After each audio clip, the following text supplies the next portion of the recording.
So our key objective was to create a new exterior design on a compact C-segment footprint and use the new architecture, the advantages combined with that, to deliver a very spacious interior. Over time, the outgoing model has become less competitive regarding interior luminous. Majority of our competitors have grown in size, and so we had to make sure that we use our one-time chance with the all-new vehicle. So the brief which we gave to the package team was relatively simple. Achieve class-leading luminous, but do that with virtually the same exterior length and the same exterior widths. At the same point in time, make the car 15mm lower to improve aerodynamics and help our design team to improve the proportions. So the key change on the car is really the wheelbase increase. We've gone to 2,700mm wheelbase, which is a 50mm increase. And that increase has delivered 56mm of additional knee clearance to the second row passenger and 78mm more legroom. And what do you think, how wide is my sump up here? I measured it yesterday, 23mm. The overall length of our car has increased by 18mm, so less than the width of my sump. So you can say it's virtually the same length, but we've achieved 53mm more wheelbase, 56mm more knee clearance, and that is just a very intelligent way to use the space. So, but dimensions only tell you part of the story. We basically redesigned every single aspect of the interior to gain more space, and and space is really important for the daily use of the vehicle and makes it more comfortable. So the first thing we did, we moved away from the cockpit design, you all know from the outgoing model. We pushed the IP further forward to create more space. Also mainly on the outboard corners, where we had a very intruding IP on the old car, significant improvement also for ingress-egress.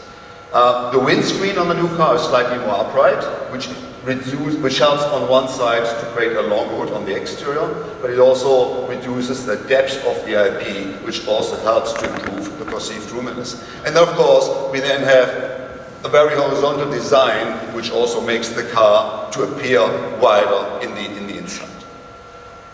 We've also introduced an all-new center console with a new rotary shifter, and that shifter on one side cleans up the appearance of the entire interior, but it also helps to improve the access to the media bin, which is in front of the shifter, and gives you completely unrestricted access to cup holders, which are placed next to the shifter. So the package improvements are probably most obvious for the rear passenger, and it all starts with the design of the rear door. So you can see a very long stretched rear door, lots of glass area, basically going far into the body side. And then once you open the rear door, you immediately get a completely different impression of the car and of the roominess.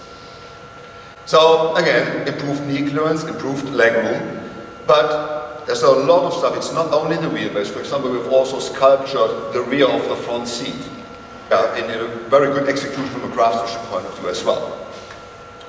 We've also moved the heel kick. This is this lower area here. We've moved that area backwards to allow your feet, when you sit, to have more space to move around and find a more comfortable seating position. One area which is often forgotten in the rear is the center passenger. That's the cheap seat in the rear, but we thought we need to do something for the guys sitting on the cheap seat. So what we've done is we've lowered the tunnel, so the tunnel is almost virtually flat.